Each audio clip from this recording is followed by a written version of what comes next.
हरे कृष्णा। आप सबका बहुत बहुत स्वागत है।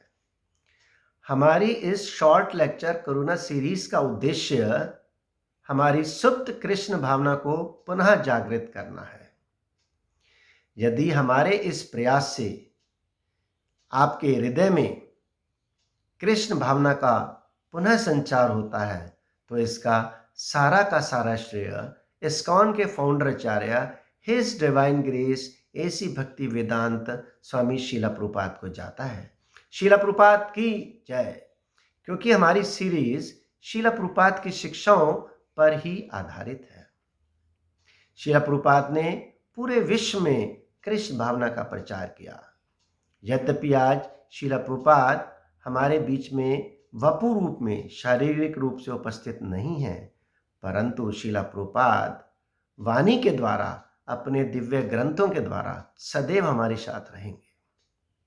तो आइए आज की चर्चा को प्रारंभ करते हैं। हमारा आज का टॉपिक है कि मनुष्य योनि और पशु योनि में क्या अंतर है। आप देखिए, जो क्रियाकलाप हम करते हैं वही क्रियाकलाप पशु भी करते हैं। तो हम किस दृष्टि से पशुओं से श्रेष्ठ हैं? आज की जो ये आधुनिक सभ्यता है 4 स्तंभों पर टिकी हुई है: ईटिंग, स्लीपिंग, मेटिंग और डिफेंडिंग। आहार, निद्रा, भय और मैथुन। परंतु ये चारों के चारों कार्य तो पशु भी कर रहे हैं। हम खाना खाते हैं, पशु भी खाते हैं।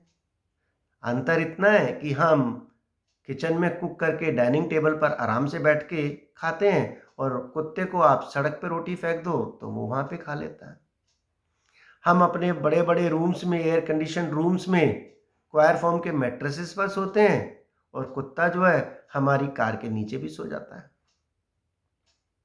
हम अपनी आत्मरक्षा के लिए जो है सिक्योरिटी गार्ड्स रखते हैं, सीसीटीवी कैमरा लगाते हैं और एक देश आर्मी तैयार करता है, न्यूक्लियर बॉम्ब्स रखता है दूसरे दुश्मन देश से अपने बचाव के लिए। ठीक इसी प्रकार जो पशु हैं, भगवान ने उनको भी उनकी आत्मरक्षा के लिए दांत, नुकीले और जो पंजे दिए हुए हैं।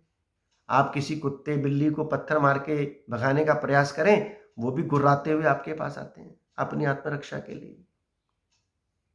मैथुन, इंद्र तृप्ति जो है, भोग विलास, हम अपने घरों में कर लेते हैं और कुत्ते को कोई शर्म नहीं है, वो तो सड़क पर भी सबके सामने कर लेता है।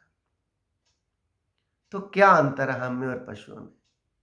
यदि कोई कहे कि हम ये कार्य सोफिस्टिकेटेड तरीके से करते हैं तो शीला प्रभुपाद कहा करते थे, then we can be called a two legged sophisticated animal. Bhagavatam में इसकी संज्ञा द्विपाद पशु के रूप में दी गई है। कहीं कहीं मायनों में तो पशु हमसे बेहतर हैं। क्या हम हाथी की तरह बलशाली हैं? क्या हम हाथी की तरह उतना खाना खा सकते हैं? क्या हम कुत्ते की तरह सूंघ सकते हैं? क्या हम उल्लू की तरह रात में देख सकते हैं? क्या हम घोड़े की तरह तेज दौड़ सकते हैं? कदाचित नहीं। इन मायनों में वो हमसे श्रेष्ठ है। तो हम में और पशुओं में क्या अंतर है? कुछ तो अंतर होगा ना। What distinguishes a man from animal?